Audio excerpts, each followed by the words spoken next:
Hello everyone. So, come on Roxy. We've got a little bit of cloud cover that's moved in, which is good because we need to come out here and evaluate. Okay, I can do this. Well, maybe I can't. Maybe I can't. Okay. Sorry about that. So we need to evaluate the green bean situation out here. And since we've got some cloud cover moving in, thank goodness, we need rain. But then again, there's a lot of places in the country that need rain. So the green beans have exploded a bit. Let me turn you around. As you can see, we do have a little bit of pest damage. The Japanese beetles have decided to move in, but as you can see, I have not been out here to pluck green beans, so that's exactly what we're gonna do. I've got my basket. I'm not expecting a whole lot. If we have a bunch, I'll be happy. But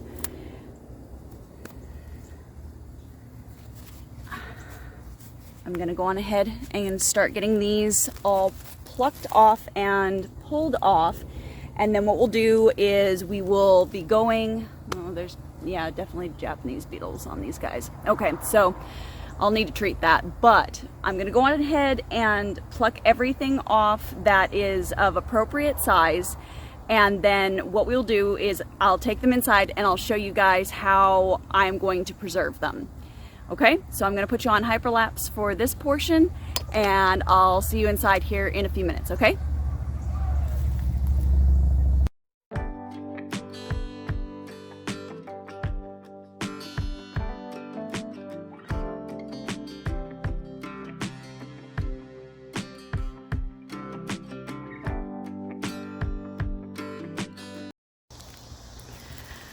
All right, not a bad harvest overall. Let me turn you around and show you.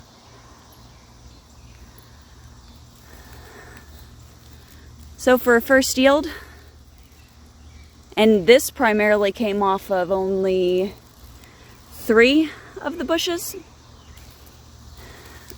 So that's a bush variety of green beans, and it looks like the Desperado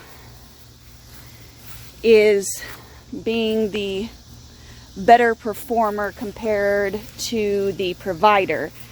But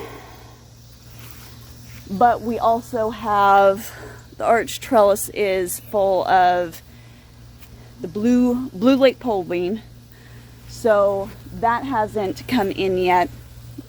Come on, Mace. And I'll be doing another round of beans because I'm more inclined to go on ahead and do a second sowing of a crop. So kind of doing a back-to-back sort of a crop versus doing back-to-back crops instead of doing a lot of pest treatment. Even organic pest treatment, I try to keep to a minimum. I prefer to have really healthy plants because if you have really healthy plants, they're not going to be sending out the chemical signals to the pests that say, come eat me, come munch on me, I am dinner. So I would much rather focus on having really strong and healthy plants instead of focusing on constantly killing off pests. And besides that, there's usually another critter that'll come through. Oop. Come on now. There we go. There's another critter that'll come through and eat the pests usually. But Give me a second to get my hands all washed up, and I'm going to show you real quickly how we are going to preserve these, okay? All right, so what we're gonna do here is very, very simple. All I'm going to do is take these tips off of each end. Now, these are a stringless variety, so if you do not have a stringless variety, when you pop those ends, there's going to be a little string that's going to come down each of these sides here and release. And that's going to be the easiest way to get those strings off. Plus, these little tips are really not that pleasant to munch on. I mean, you can totally eat these. There's nothing wrong with them. But texturally, it's just not pleasant. Now, for us, depending upon our needs and who, I guess you could say, the green beans are for, we will either leave them longer or we will snap them in half. Let me find a guy in here as an example. We don't have 2 meters. This is a fairly big one. Okay, so like this guy will probably be set aside for the dogs. So what I'll do is I'll just break it in half like that. And if you prefer to have your green beans broken in half like this, you can totally do that. Usually I prefer to keep my green beans a smaller size, more like this. And then I just leave them whole. Really, really nice to saute after having been frozen. A little bit of salt and pepper and some butter and garlic, and you've got a nice, really nice side dish. But for the bigger ones that are a little bit tougher, a little bit chewier, we'll probably set those aside and use them for the dogs. So waste not, want not kind of a situation. But I'm going to go on ahead and I'm going to do all of these guys here like you just saw, and do that all while waiting for that to come to a boil. And I'm going to put you on hyperlapse, and then once that is boiling and once all these guys are cleaned up and snapped up, I will show you what we are going to do next.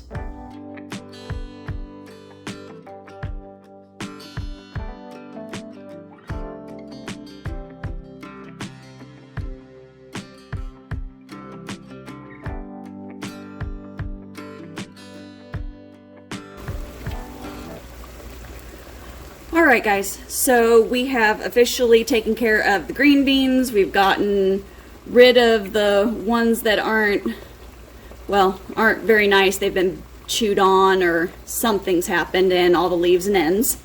And now this is what we're left with. So we are going to take this and we are going to put it into our boiling water, and we are going to scald them much like we did with the peaches for about 1 to 2 minutes. What you will see is they're going to get very, very green, and as soon as they do that, you want to just start pulling them out. And at that point on this video, I will show you what we're going to do after getting them out from the 2-minute scald.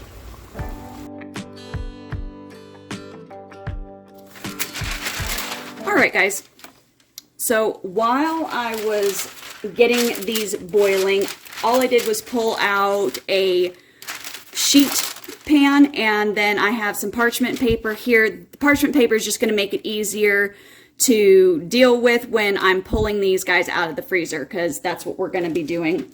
Got a slotted spoon, and I'm just going to literally pull these guys out like this, and then spread them over the parchment.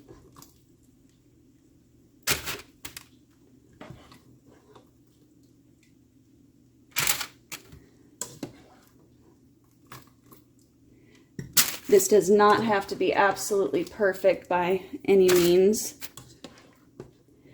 You'll notice that blanching them or scalding them, depending upon what you're doing, to what vegetable or fruit, that they greened up real nicely. I'm very happy about that.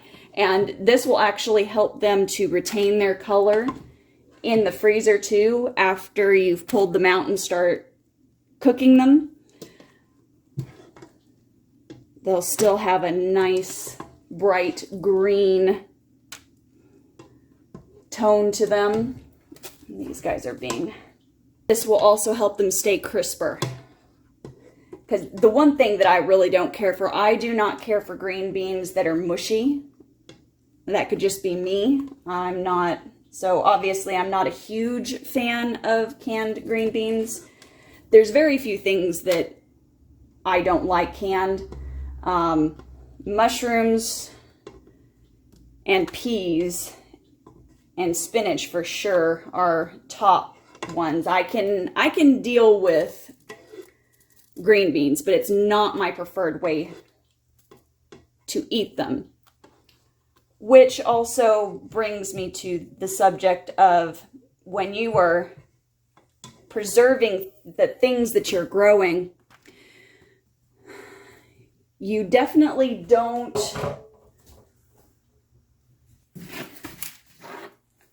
okay, had to turn you around there, guys, sorry. As I was saying, you definitely don't want to, number one, you don't want to grow something that you're not going to want to eat. If you don't like tomatoes, don't grow tomatoes, okay? There's no sense in wasting your garden space on produce that is not going to feed you or your family. And then the other thing is, when you're doing things like this, make sure to preserve them in a way that you find enjoyable. Because, oh, I forgot about the peaches. See, I froze peaches. Okay, so this is a sheet pan of peaches.